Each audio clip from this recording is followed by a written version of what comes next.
구독자 여러분 안녕하십니까? 뼈 있는 남을 대연치 뼈아대 오늘 폴라리스 이야기 시간입니다. 오늘 이야기의 제목은 찾는 능력 대 만드는 능력. 이제 어떤 이야기를 할지 한번 제가 읽어드릴게요. 우리가 학교에서 훈련받는 능력은 정답을 잘 찾는 능력이다. 하지만 사회에서 요구되는 능력은 정답을 잘 만드는 능력이다. 이게 좀 맥락이 중요해요. 뭐 찾는 능력이 잘못됐다는 게 아니에요. 그렇지. 예. 그러니까 근데 이제 여기서 뭘 우리가 이해해야 되냐면은 학교 다닐 때는 진짜 정답을 잘 찾는 훈련만 하죠. 근데 답이 정해져 있으니까. 왜냐면 여러분 왜 거기서는 찾는 훈련을 하냐면은 답은 정해져 있는 거예요. 답이 있고 선생님이 문제를 만드는 거예요. 그거에 대해서. 근데 이제 사회를 나와보면 어때요? 답이 여러 개인 경우가 많고 정해진 답이 없어. 그다음에 아예 답이 없는 경우도 있어요. 그냥 열심히 답을 내가 찾았는데 답이 없는 경우도 있어. 그래서 사회에서 그러니까 여전히 사회에서도 정답을 잘 찾는 게 좋은 게 많아요. 근데 이제 우리가 학교에서는 뭐라 그럴까 만드는 능력을 배운 적이 잘 없고 그걸 안 해봤기 때문에 만들면은 더 빨리 해결되고 더 큰 부가가치를 내고 뭐 더 대단한 일을 할 수도 있는데 그런 능력은 우리한테 상대적으로 거의 없다는 거예요. 근데 그것도 우리가 그냥 뭐 만드는 게 우리가 그러니까 찾는 것만 잘하고 만드는 게 없다 이렇게만 하면 말할 수도 없는 게 왜 만드는 능력을 우리가 배우지 못했을까? 왜냐면은 여러분 이제 학교라는 시스템 자체가 뭐 목적이 여러 가지 있겠지만 뭐 배움이 목적도 크지만 뭐 저는 냉정하게 이 뭐랄까 산업 시대를 끝나고 났을 때 우리가 이제 뭐 여전히 뭐 자본주의에 살면서 뭐 이제 정보화 시대에 살지만 정보화 시대에 산다고 해서 우리가 뭐 산업 시대에서 안 사는 게 아니거든요. 다 이제 혼재돼 있는 거거든요. 그게 저는 이 학교라는 개념 자체가 필터링 아웃을 하기 위해 존재하는 면이 크다고 봐요 저는요. 그렇게 만들었죠. 예, 그렇게 만들어졌어요 사실요. 그래서 산업화 시대에 대해서 우리가 이제 뭐 분업도 많이 돼 있고 뭐 요구되는 능력도 다르고 그 다음에 뭐 IQ 관련돼서 요구되는 능력도 많죠. 그러니까 뭐 빨리 읽는 능력 뭐 이런 것들. 그 다음에 뭐 아무튼 뭐 IQ 관련돼서 왜냐면 학교에서 여러분 보는 대부분의 시험은 IQ 관련된 시험이 많죠. 인지 능력 관련 시험이 많죠. 아무튼 그 실제로 상관관계가 그게 높으면 업무를 그냥 기존의 산업화 시대에서는 업무를 잘한다는 게 뭐 수많은 뭐 논문으로 그 다음에 사례들로 드러났기 때문에 학교는 필터링 아웃이 큽니다. 그 다음에 여러분이 뭘 만드는 거를 평가하는 건 되게 어려워요 사실요. 그러니까 너무 막 이런 방송을 보면서 저는 항상 안타까운 게 뭐냐면 우리가 이런 얘기를 하면 이제 이런 분들 나와요. 그래 공교육 썩었어. 그게 공교육이 썩은 게 아니라 공교육이 왜 있냐 그걸 우리가 이제 좀 근본적으로 따져봐야 되거든요. 그 다음에 공교육이 그래서 많이 바뀌었어. 그래 이제 세상이 바뀌었어. 뭐 정보화 시대가 됐고 개인이 창작자가 돼서 뭘 할 수도 있고 뭐 그런 시대가 됐어요. 그러면 이제 학교에서 그런 뭘 잘 만드는 능력을 가르쳐 줘야 되는데 여러분이 잘 만들고 그 다음에 여전히 그 친구들이 그런 프로세스를 통해서 대학을 진학을 하고 싶어하고 그 다음에 대학을 통해서 입사를 하고 싶어 하려면은 평가가 필요한데 뭘 잘 만드는 거 이렇게 점수를 준다는 거는 정답을 정해놓고 그거 이렇게 평가를 하는 것보다는 뭐 사실상 뭐 난이도 차이가 너무 심하게 많이 납니다. 평가를 할 방법이 사실상 잘 없어요. 예를 들면은 뭐 그런 거죠. 우리가 이제 예술 영화 말고 대중 영화를 만든다고 칩시다. 지금 뭐 대중 영화를 만드는 뭐 이렇게 예술을 만드는 뭐 예대가 있겠죠. 거기서 이제 뭐 예체능을 만드는 그 교수님이 평가를 해줄 거잖아요. 그 평가가 진짜 옳은 걸까요? 제가 말하잖아요. 여기서 작품성을 말하는 게 아니라 대중성 평가예요. 대중성 평가. 그 교수님이 대중성 평가를 할 수 있는 것 자체가 말이 안 된다는 거예요. 왜? 대중성은 대중만 할 수 있는 거지 개인이 할 수 있는 게 아니에요. 그거에 대해서요. 근데 어때요? 실제로 학교에서 하고 있어요. 그렇게요. 그거 대중의 그것도 너무나 정형화된 게 아니라 맥락적으로 계속 바뀌었기 때문에 그건 진짜 답이 없는 거죠. 근데 그렇게 어려운 거기 때문에 우리는 항상 뭐라 그럴까 이 평가 시스템에서 답이 잘 정해져 있는 거를 잘 찾는 거를 평가받는 시스템으로 자라왔기 때문에 당연히 우리가 잘 만드는 거를 못합니다. 답을 잘 만들어내는 건 상대적으로 못합니다. 그 대표적으로 이제 오해 많이 하는 것 중에 하나가 이제 제가 말씀드렸잖아요. 아니 근데 일단 일단은 답이 없다는 걸 몰라. 그러니까 이 정답이 이 문제는 뭐냐면 학교에서 항상 정답을 찾는 능력을만 키우다 보니까 사회도 그런 줄 아는 거야. 답이 있다고만 아는 거죠. 거기서 멘붕이 터지는 거죠. 그래서 답이 있다고 생각하는 게 뭐냐면 성공한 사람 이야기 들어오고 뭐 교수님은 아실 것 같고 교수님은 알 것 같아. 교수님 몰라. 알 것 같고 일단 무조건 성공하면 알 것 같아. 안 와. 답이 없는 건데. 그리고 맥락이 다 다르기 때문에 새롭게 정답을 거기 상황에 맞게 만들어야 되는데 만든 정답도 정답이라는 것보다 더 나은 솔루션과 더 적은 솔루션 이게 다 뭐랄까 정도가 다 다른 건데. 그러니까 이제 대표적으로 이제 제가 몇 번 말씀드렸는데 제 대학원 강연에서도 말씀드렸는데 착각하는 게 뭐냐면은 이게 제일 내가 볼 때 좋은 예인 것 같아요. 대학교랑 대학원이랑 이제 비슷할 거라고 생각한단 말이야. 여전히 똑같은 캠퍼스 안에 있고 대학 글자도 똑같잖아요. 교랑 원이랑 한 글자밖에 안 바뀌었잖아요. 그렇죠?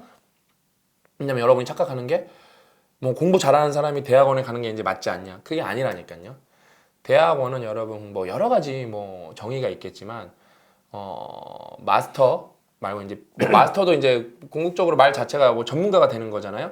그 다음에 이제 PhD는 이제 철학자가 되는데 자기만의 고유의 철학을 만들어야 되고 그게 이제 실험이 되면은 새로운 현상을 발견해야 되고 그 현상의 원인을 규명을 해야 되고 뭐 그다음에 이제 그게 어디 쓸 것까지도 이제 뭐 말해주면 좋고 아무튼 전혀 대학교 때 하던 거랑 달라요. 답이 없는 것이건 답을 진짜 만들어내는 것이 대학원인데 대학교 때는 학점이 뭐예요? 답을 잘 찾으면 받았었어요. 그렇죠? 여전히 답을 정해져 있는 시험을 봤으니까. 근데 대학원은 이제 답이 없는 경우가 태반이에요. 그래서 우리나라 친구들이 웃긴 게 뭐냐면은 심지어 미국에 가서도 지도 교수가 이렇게 잘 찍어주면은 되게 잘해요. 거기까지는. 왜냐면 워낙 찾는 걸 잘하기 때문에. 근데 그 다음에 이제 박사도 잘하고 심지어 교수도 잘하는 친구들도 있는데 문제가 어디서 오냐면은 내 랩을 꾸려보라 그랬을 때 누가 이제 돈을 주고 박사가 됐으니까 너가 주도적으로 해서 연구실을 꾸려보라 그랬을 때 생각보다 못 꾸리는 사람들이 많아요. 왜? 그런 거는 누가 안 알려줬거든. 맞아.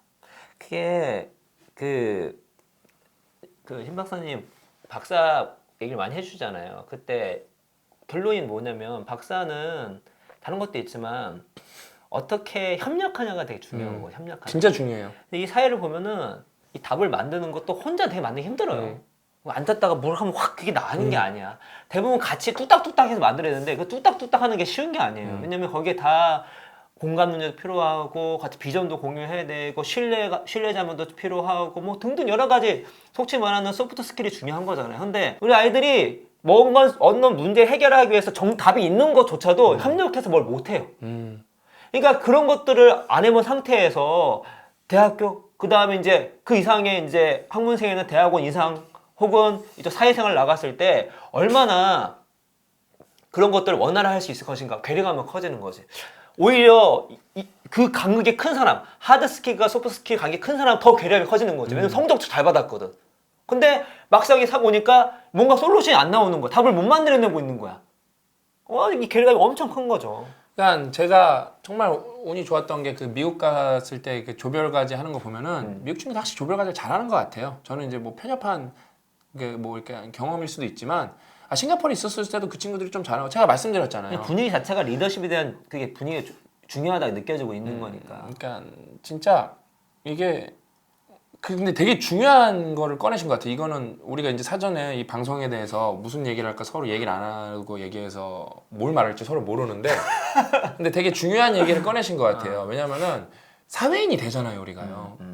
이 잘 찾는 능력만 더럽게 교육받다 보니까 오히려 이기적으로 변해. 왜? 정답은 정해져 있기 때문에 내가 잘 찾을 줄 알면은 굳이 남한테 공유하는 건 내 손해거든.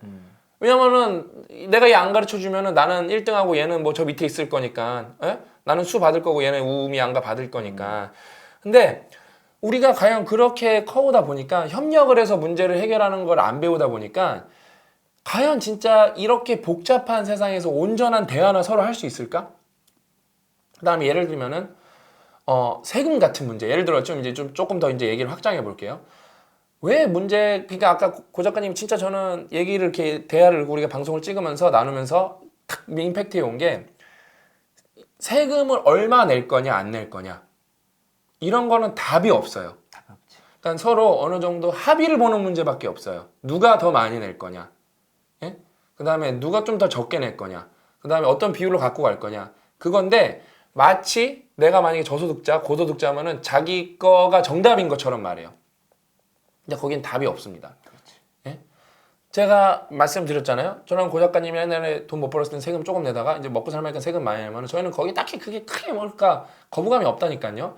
그냥 항상 마음 그거 더 많이 벌어서 더 내자 그거예요. 그런데 신경 쓰고 싶지 않은 거지 그냥. 그러니까 근데 왜냐면은 제가 그거 의료보험이 너무 많이 나와서 제가 놀랐었다니까요. 아, 이거 여태까지는 의료보험 같은 게 얼마 안 내니까 갑자기 커지긴 했어. 관심도 없다가 1년에 의료보험만 한 2천만 원 내니까 어때요? 이게 잘못 나온 거 아닌가 그랬는데 소득 9억까지는 계속 올라간대요. 연소득 9억까지인가 계속 올라간대요. 근데 저는 그거 냈고 그러면은 이걸 어떻게 안 낼까 그런 게 아니고 그럼 9억까지 빨리 벌어봐야겠다 그 생각밖에 없어 저는요. 그럼 이제 더 이상 내가 의료보험 오르는 걸로 스트레스는 안 그때 받으니까 그랬어요. 이건이랑 똑같이 되면 되겠네 그냥 기본이 그거야. 그래야 내가 스트레스를 안 받으니까 그거에 대해서. 그러니까 왜 저는 제가 아파봤기도 하고 근데 아픈 사람이 진짜 최소한의 의료 혜택도 못 받으면 그 나라가 유지가 될까? 그 사람도 어디에서 일을 하는 사람일 거고 그다음에 어떤 사람은 우리 유튜브를 보니까 우리 뭐 컨텐츠 소비자일 거고 그런 사람들이 잘 돌아가야 되는데 이 사람들 이게 만약에 최소가 유지가 안 되면 근데 그 사람들한테 우리가 나 100만 원 내니까 너도 의료보험 100만 원 내라 그렇게 하면 말이 될까? 저는 그게 안 된다고 생각하는데 내가 많이 내는 입장이지만 그렇게 생각하거든요.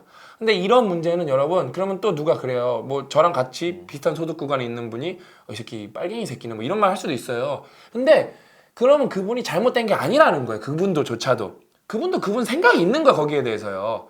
왜? 여기는 정답이 없는 영역이에요. 이거는 만드는 것도 아니고 여기는 합의 보는 능력이 중요한 거죠. 여기는 안 썼지만. 그러니까 여기보다 진짜 여기 좀 세부적으로 들어가서 그냥 만들기 전에는 많은 데가 있는 거고 정답이 없는 데가 있는 거고 이거부터 구분을 해야 되는데 우리는 여태까지 뭐만 훈련을 받았어요? 정답이 있을 거라고 철석같이 믿고 죽어라 찾는 능력만 훈련 받은 거예요. 그것도 어떻게 혼자서.